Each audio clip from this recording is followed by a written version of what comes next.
I'm delighted to be here at Islip High School with Mike Deleon, filmmaker, who is not only looking to make a difference, but has actually made a difference and continues to do so. Welcome to Looking to Make a Difference with Gail. Thank you. It's an honor to be with you. Honor. Oh, thank you, Michael. Michael, we just started speaking because I always like to know a little something about the person whom I'm interviewing, and it kind of took me by surprise. However, I'd like to go over that because I know there's somebody out in that audience who's going to hear your story and who's going to want to know not only how it affected you, but that there are consequences, not only for our actions. So let's go back a little. I know some of your history, and I know that you had been involved in gangs because of your addiction to drugs. Right.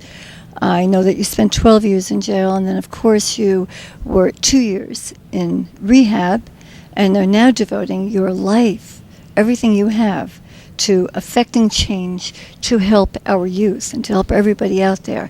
You come from New Jersey, but what you said kind of shook me just now, obviously. Let's go back to that moment. What happened? My drug use got me involved in criminal activity, committing many crimes, and I became affiliated with a gang in New Jersey in an urban community. And I lived in the suburbs. I was a suburban kid, completely addicted to drugs, in and out of the urban community every single day. And my wife, because of my gang involvement, really got scared and took our kids to save herself and save our kids. And I really had nowhere else to go.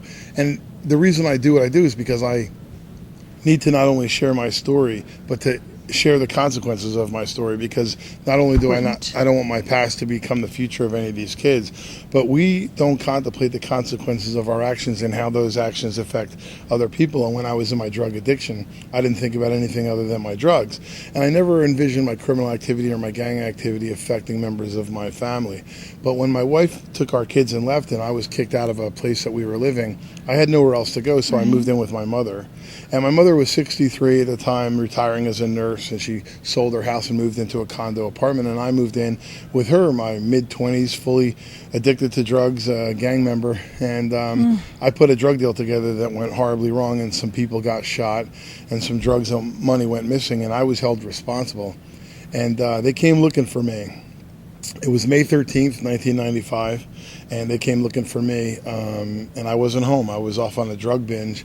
But my mother was home, and they found my mother, and they took her life. They strangled and killed her.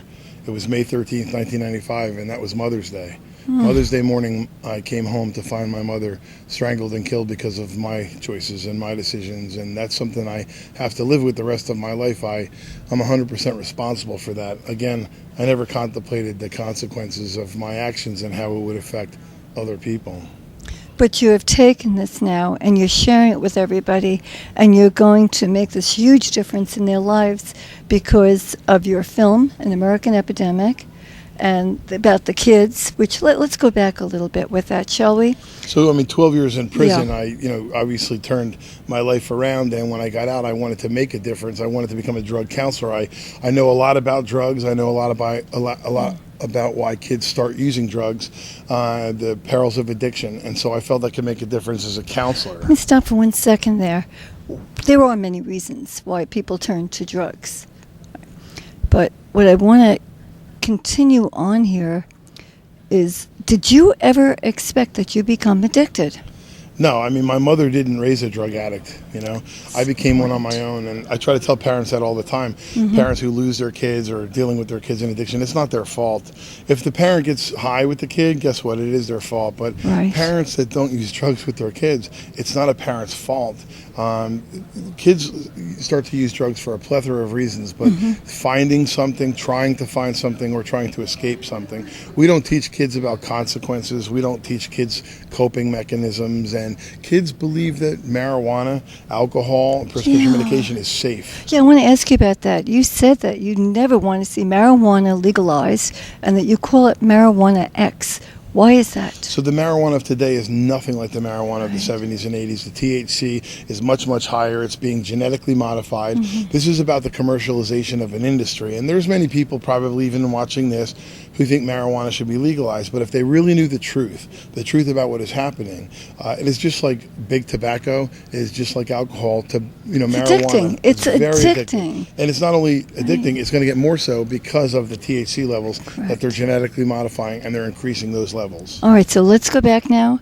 You become addicted to it, and you're at your mother's. Now you're getting arrested because you've been involved in gangs. Right.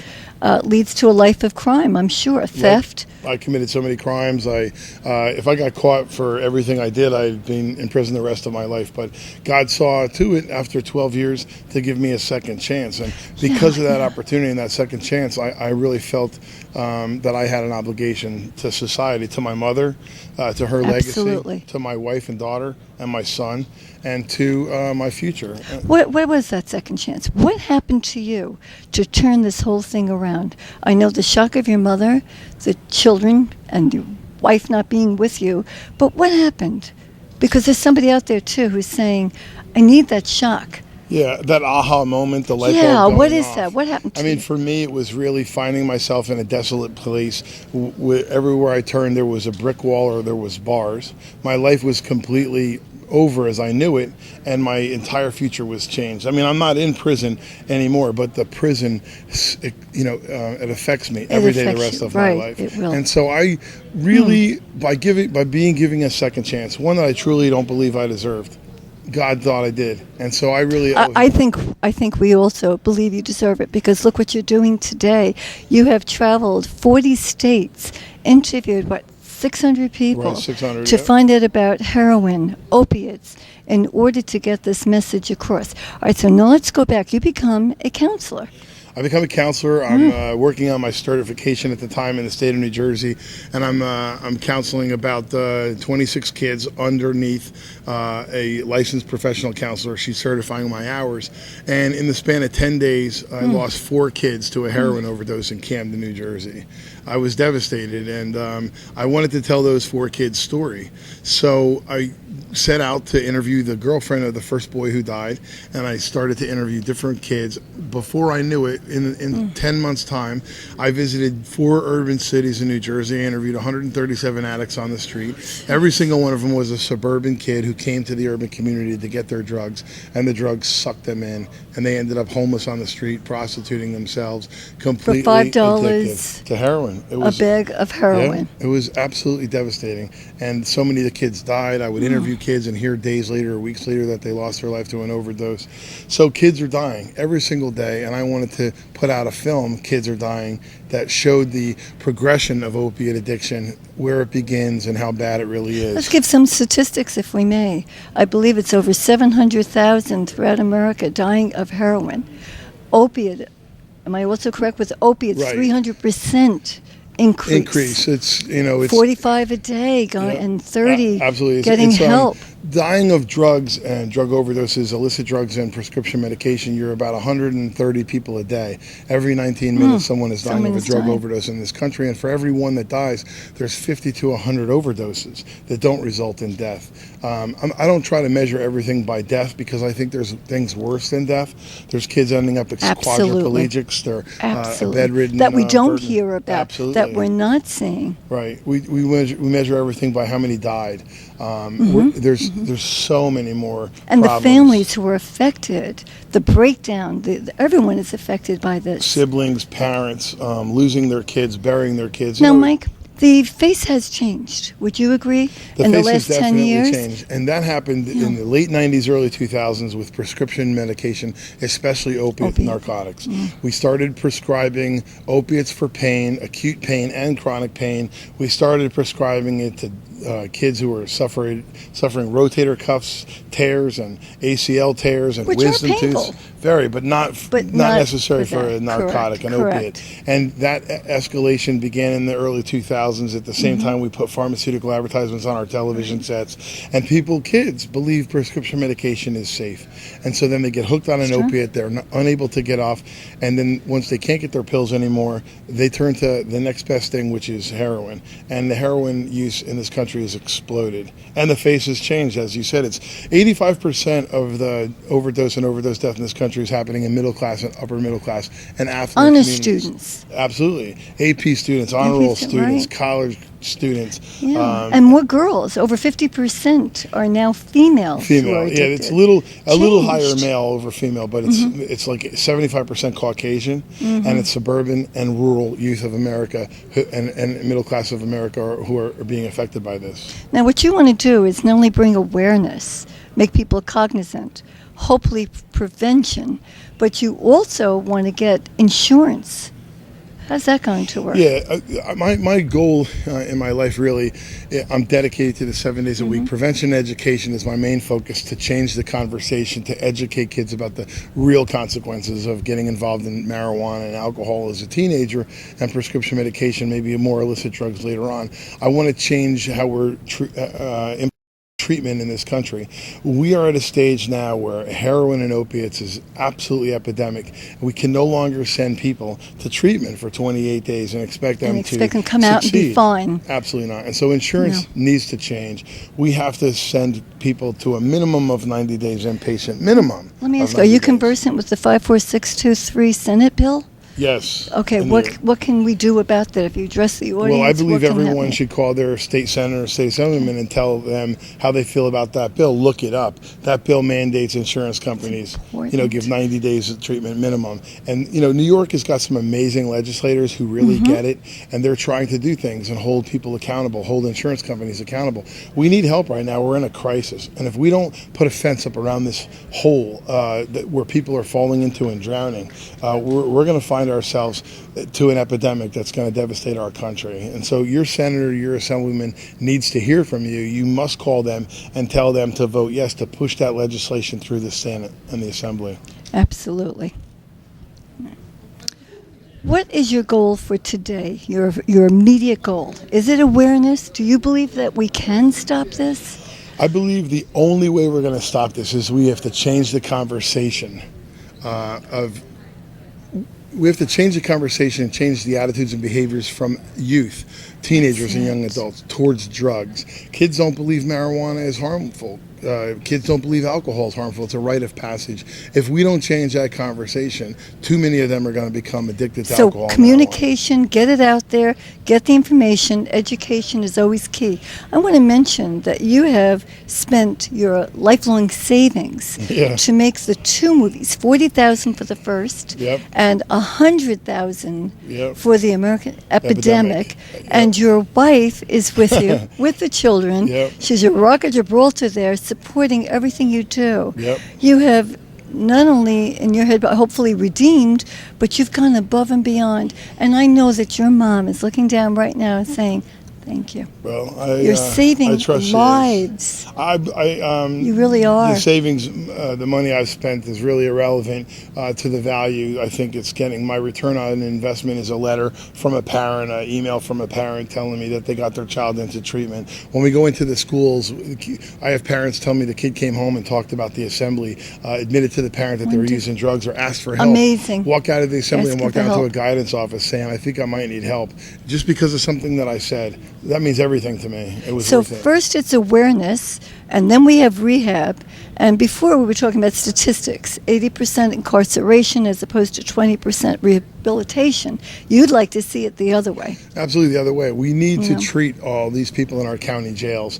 Our county jails are filled with people who are in the early stages of recovery. Obviously, they're in jail. They're not getting access to their drugs anymore. Instead of sitting them in a jail cell or on a jail tier, we need to have counselors in our jails talking to these kids about turning their life around, giving them real opportunities. I'm not trying to make excuses. I'm not trying to coddle them. But from a societal standpoint, it makes sense to be smart on crime, not tough on crime. Where can somebody get your American Epidemic? How can they reach you? So steeredstraight.org is our website, our main website, and explains everything that we're doing. My story is there. Excellent and website. My Excellent. American Epidemic movie.com is where you can order the films. Kids Are Dying, the new film American Epidemic, and the 4 upcoming films that we're working on right now, all related to prevention. AmericanEpidemicMovie.com is the website. I want to thank you so much because you are making a difference. And you know what it is? We really won't know how many people will be affected. But trust me, there's at least one today who will be. Thank you very much. Thank you. I'm here at Islip High School with Principal Mike Mosca. I'm so excited to be here. And I have to tell you, this is an incredible event, and what you're doing to make a difference in the lives of others is extraordinary. What I'm talking about is the special presentation. Tell me a little bit about this. Well, it's really Mike Deleon whose presentation is remarkable, and he's really the one who I should be thanking. He delivered a powerful message for the kids, and it's what it's all about. The kids really need to hear something like this and really understand how important decision-making is and how destructive decisions could really affect their lives and their families' lives. How did you hear about the program?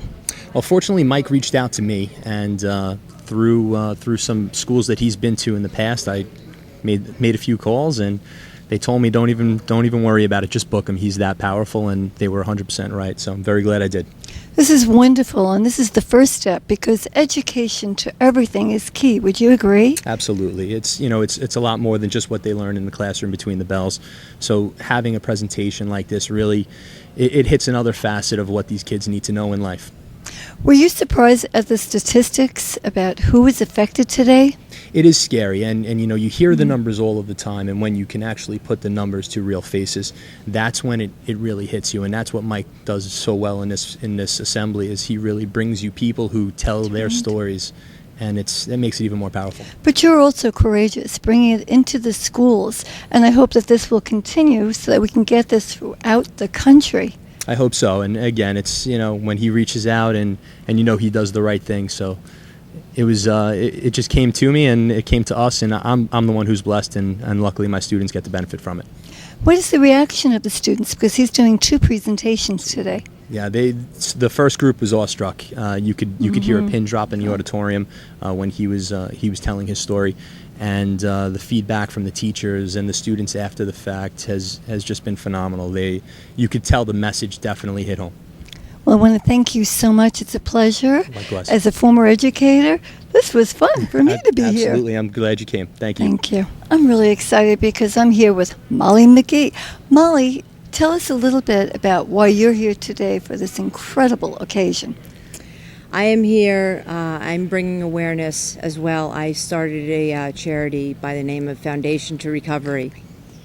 And what we are doing, we are educating. A lot of parents and families do not know about prescription drug abuse and this national epidemic that is taking over about every 19 minutes, somebody is dropping dead of an overdose. And this needs to be brought to schools, universities more, and our foundation is going to be educating not only parents but the families about this prescription drug abuse that takes place. It's just a walk away to the medicine cabinet where the kids can get their parents' prescription drugs. And over 100 Americans a day are dying from prescription drug abuse. And this is my passion, and we're going to be also educating them. When the education is involved, we are going to have the prevention, getting them involved, and then we're going to be placing people into detox and treatment centers. Excellent. By providing them with recovery funds who are people not as fortunate as myself. Where do the recovery funds come from? We are going to be having we are going to be accepting public donations, okay, and also private donations, corporations. We're going to have on our website, we're going to have a prevention page having the urinary analysis cup 13 panel. So if a parent sees a child in their home, something's going on a little bit, their behavior is a little bit out of out of the Ordinary, yeah. then they're going to get involved, and they can purchase a urinary analysis cup on our website, and that will be that's start of excellent. the donation. Yeah, because it is true that many times when we're very close to the situation, we don't often see it.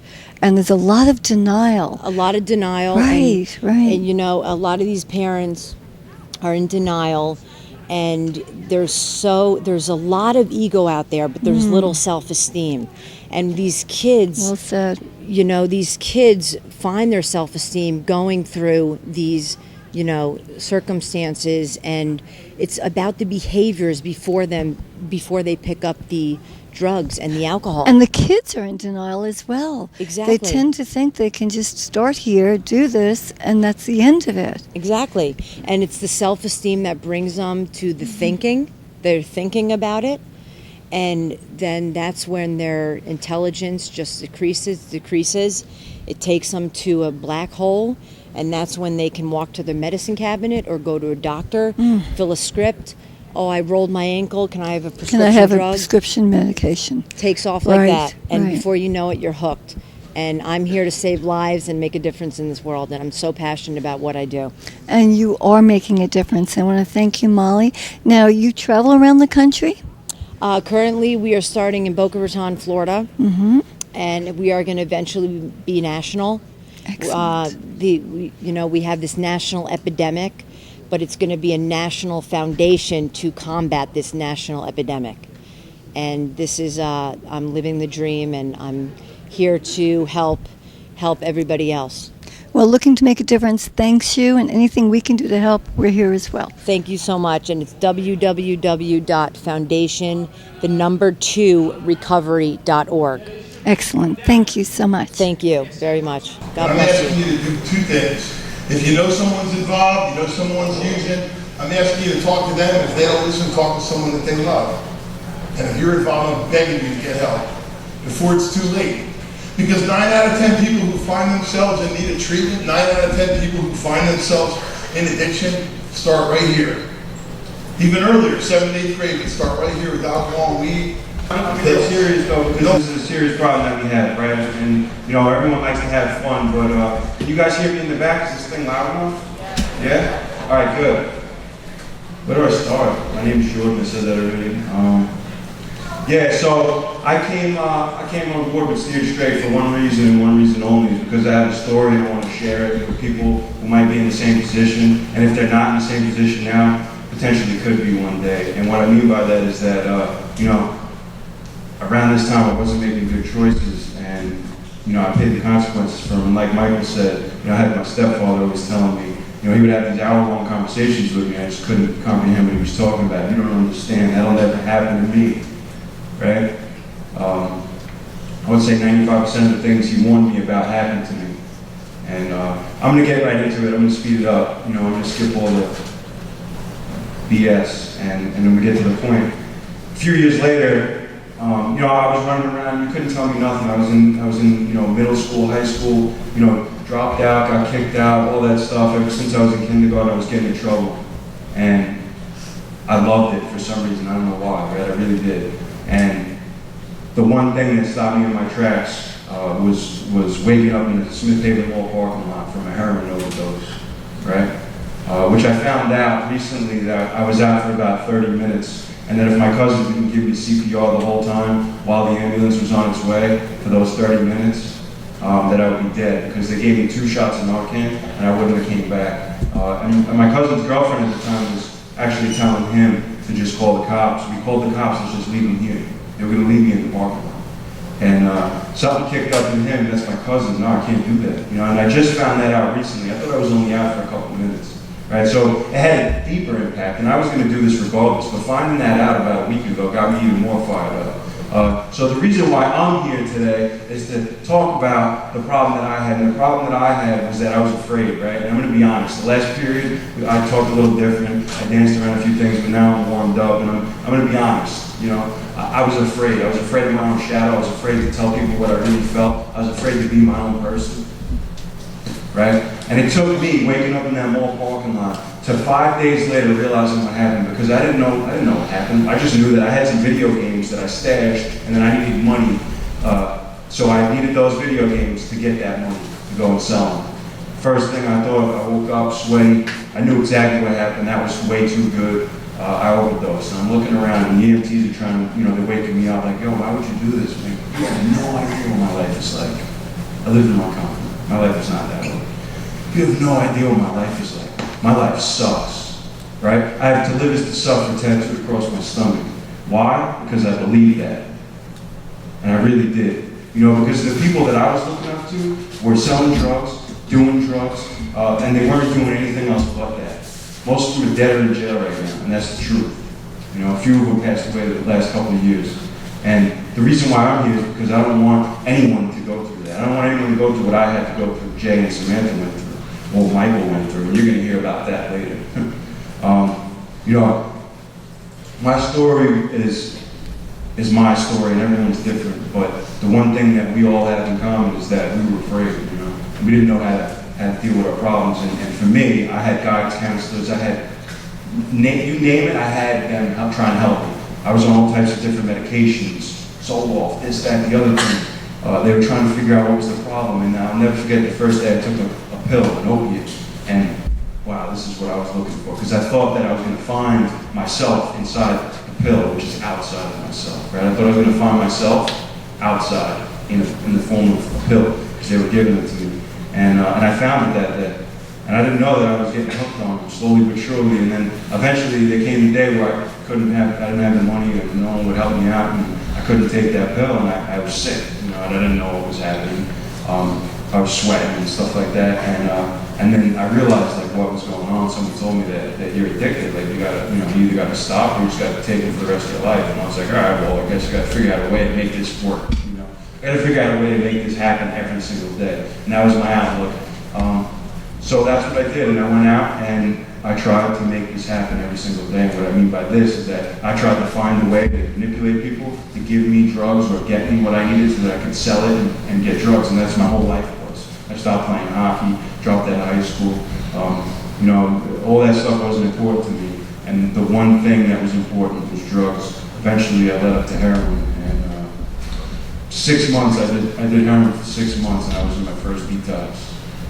Swore I would never do it. If I was sitting here with you guys, and there was someone talking up there in my high school, I would have sworn this guy's crazy. I'm never going to do that. It can't happen to me, right? Well, it happened to me, and that day, sitting in that mall parking lot, I was like, wow, this is real. Like this is really what my life became. It wasn't that day, it was 5 days later, because I didn't realize how serious it was until 5 days later. And I was sitting in my friend's basement, right? And I'm sitting in this guy's basement, and I'm calling. I have a list of numbers. It's my family and friends on a yellow piece of paper that I made in detox, and then my drug dealer's numbers on the back. And I rarely use that one side with my family and friends, only if I needed a ride, right? My cousin was one of those kids that would always bring me to detox, just wanted what was best for me. After all, he did save my life. So I turned the paper over, I called my family, and I asked for help again. And I would love to say that I got sober that day, but I didn't. I went to Florida, I came back, I went through all these rehabs. Those are 20 institutions in about 2.5 years. For one of those years, I was in 2 different rehabs consecutively for 6 months. So that means I was in there for a year straight, basically. A year straight in rehab. So the other year and a half, I was in about 19, 18 institutions, including that hospital visit for overdoses, detoxes, rehabs, homeless shelters. And every time I was like, all right, this is it. I'm gonna get this motivation inside of me, and I'm gonna stop. And then it would last 2 days, and I would be like, oh, I can't deal with what's inside of me. Like there's something wrong with me, and I have to fix it. And I would get kicked out. I've shared needles with people I didn't know inside of rehabs, like that. This is my last chance to get high. Like I need to do it before I get out into the real world. And the reason why is because I followed the wrong people, and I don't have the slide clicker, but we talked about, Michael talked about the left path and the right path, and sometimes there's not road signs to tell us where to go. But we have